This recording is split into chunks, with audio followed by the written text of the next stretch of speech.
संजय जी, राधे राधे। जय श्री राधे। महाराज जी, आपके चरणों में कोटि कोटि प्रणाम। महाराज जी, मेरा प्रश्न आपसे है कि मैं पिछले 5 सालों से ऑस्ट्रेलिया में रहता हूँ। 2 साल पहले पिताजी चले गए। तब से जिंदगी में कुछ भी करने से बहुत डर लगता है। मेरे ऊपर बहुत सी रिस्पॉन्सिबिलिटी होने के कारण हर वक्त ये डर रहता है कि मुझे कुछ हो ना जाए, और अगर हो गया तो मेरे परिवार का क्या होगा। कसाईवाड़े में पशु बंधे हैं, हरा चारा भी दिया जा रहा है, पंखा भी चल रहा है, समझ रहे हो। हरा चारा भी दिया जा रहा है, पर नंबर से है, कटना ही है। ये सकल प्रपंच काल का कसाईवाड़ा है, मृत्यु गड़ासा है, नंबर से शुरू है। लाखों रोज मर रहे हैं, लाखों रोज जन्म रहे हैं, लाखों नाच रहे हैं, लाखों रो रहे हैं। देखो सृष्टि में देखो ना, तो उन्हीं लाखों में हमारा तुम्हारा भी नंबर आएगा। नंबर तो आएगा प्यारे। काल के कराल प्रहार से यहाँ कोई नहीं बच पाया। बड़े बड़े अभिमानी, बड़े बड़े तपस्वी, बड़े बड़े महात्मा साहब, तो काल का प्रहार जहाँ तन पे होता है, महात्मा लोग उसकी आसक्ति छोड़ दिए। तो काल का प्रहार तन पे हुआ, उनको स्पर्श भी नहीं हुआ, वो आत्मस्वरूप काल स्वरूप स्वयं हो जाते हैं। भाई यही बचना होता है, नहीं जाना तो यहाँ से सबको पड़ेगा। भगवान चिदानंद वपु धारण किए, वो भी अंतर ध्यान किए, तो तुम कैसे रुक सकते हो जाला तो कि शरीर का कुछ हो न जाए, कभी भी हो सकता है। हाँ, इसी डर से बचाने के लिए ये संत महात्मा अध्यात्म के गीत गा रहे हैं कि अगर उनकी बात मान लोगे तो डर से तुम बच जाओगे। डर जो है, हाँ, अज्ञान के कारण है। महात्माओं को डर थोड़ी होता है महाराज जी, कोई। आप अपने सत्संग में, एकांतिक में जब भी काफी बार ऐसी चर्चा करते हो, मरना है, जाना है, बट संसार में तो ऐसा कोई कह दे तो अशुभ माना जाता है महाराज जी, फिर बहुत डर सा लगता है कि हाँ, इसीलिए बट आप तो एकदम ऐसे कहते हो, जाना है, मरना है, तुम्हें भी जाना है। ये तुम्हें अमर करने के लिए, तुम्हें निर्भय करने के लिए, निडर करने के लिए असलियत तुम्हारे सामने रखते हैं। ये असलियत है कि नहीं, बोलो। हाँ, ये असलियत है ना। पता नहीं गेट से तुम बाहर निकल पाओ कि ना निकल पाओ, पता नहीं हम अगला शब्द बोल पाए कि ना बोल पाए। सच्ची बात, फांसी देने वाले को तो पता है कि अमुक तारीख को अमुक समय में फांसी दी जाएगी, किस समय काल अगला दबाकर किस घटना से, किस भाव से नष्ट कर दे, ये पक्की बात है। तुम क्या किए हो कि जहां जाना है वहां तुम्हारा कुछ भी प्रयोग आने वाला नहीं। जो जिंदगी में तुमने अपना मान रखा है, कुछ भी प्रयोग, ये शरीर भी यहीं रह जाएगा, और जो जाएगा वो तुम्हारे पास है नहीं। इसलिए डर रहे हो कि भैया जिससे हमें भारत से अमेरिका जाना है, भारत की हर वस्तु यहीं बॉर्डर के पहले ही सब छीन ली जाएगी, अब निकलो। बोले मतलब पूरा जीवन हमने यहाँ दिया, सब कमाया यहाँ, और सब यहीं छीन लिया जाएगा। ऐसे छीन लिया जाएगा मृत्यु लोक में, कुछ भी नहीं जाएगा। न तो अच्छा सुमा जाएगा, न तो शर्ट जाएगा, शरीर जाएगा, मतलब कुछ ले जाएगा। अब इसीलिए सबको डर लगता है, क्योंकि यहाँ पत्नी है, पुत्र है, घर है, सब व्यवस्था है, और ये सब छूट जाएगा। इसीलिए कहते हैं अध्यात्म को पकड़ो पकड़ो, यही तुम्हारे लिए सुखद हो जाएगा, क्योंकि ज्ञान हो जाएगा ना। अभी आपको लगता है, जैसे हर घर के गार्जियन को लगता है मरना तो है ही यार एक दिन, पर अगर अभी मर गया तो मेरा परिवार बिखर जाएगा, नहीं लगता। बेटी ब्याह करने होगे, बच्चे पढ़ाने का, ये बूढ़े माता पिता हैं, पत्नी, ये सब क्या होगा। नहीं नहीं, कुछ भी हो, मरना तो अभी नहीं है, और ये इतना काम तो बन ही जाए।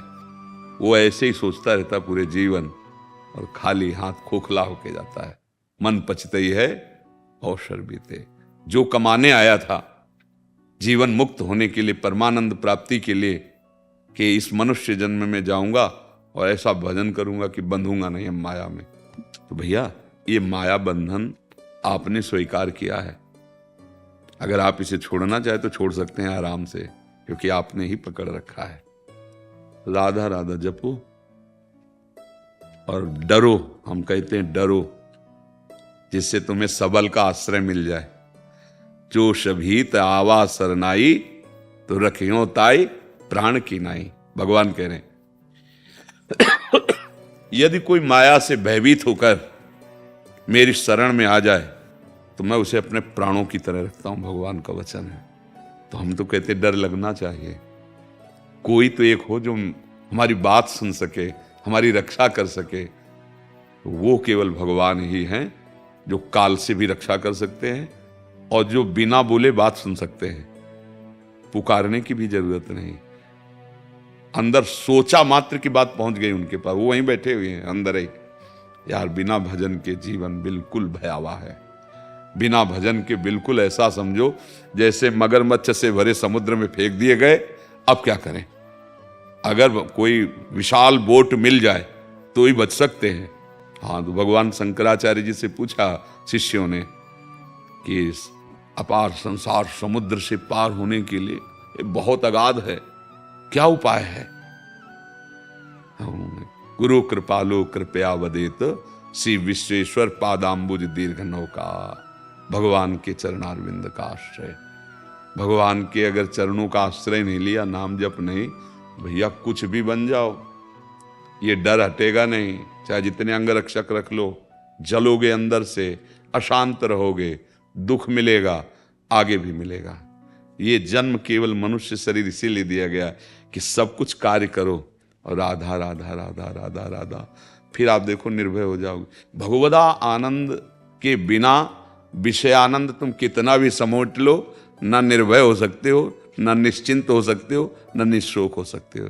इसीलिए हम सबसे प्रार्थना करते हैं, तुम बात हमारी समझो या ना समझो, डॉक्टर की दवा मान के राधा राधा राधा राधा, स्नान करो ना करो, कैसे भी हो, अपवित्र पवित्रो वा सर्वावस्थांगतो पिवा या स्मरेत पुंडरीकाक्षम सवायाभ्यंतरा शुचि। वो बाह्य और अभ्यंतर दोनों से परम पवित्र हो जाता है जो पुंडरीकाक्ष कमल नयन प्रभु का स्मरण करता है। वो राधा राधा राधा राधा, कृष्ण कृष्ण कृष्ण। जो आपको प्रिय नाम लगे, नाम जपो और सत्संग सुनते रहना और भगवान का भरोसा रखो।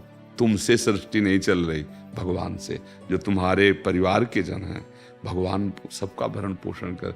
अभी परिवार कैसे ऐसे लोग हैं, जिसे बहुत से ऐसे हैं कि जिनके द्वारा बड़ा परिवार चल रहा है और शरीर नहीं रहता, तो उनका परिवार कोई भीख नहीं मांगने लगता, भगवान संभाल लेते हैं।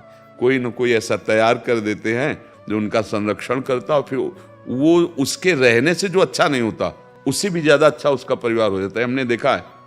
ऐसा ना सोचे कि अगर हम मर जाएंगे तो हमारे परिवार का क्या होगा। नहीं, पूरे विश्व ब्रह्मांड को आप थोड़ी पोषित कर रहे हो, पशु पक्षी जीव जन सबका। देखो उसकी कृपा पर दृष्टि डालो।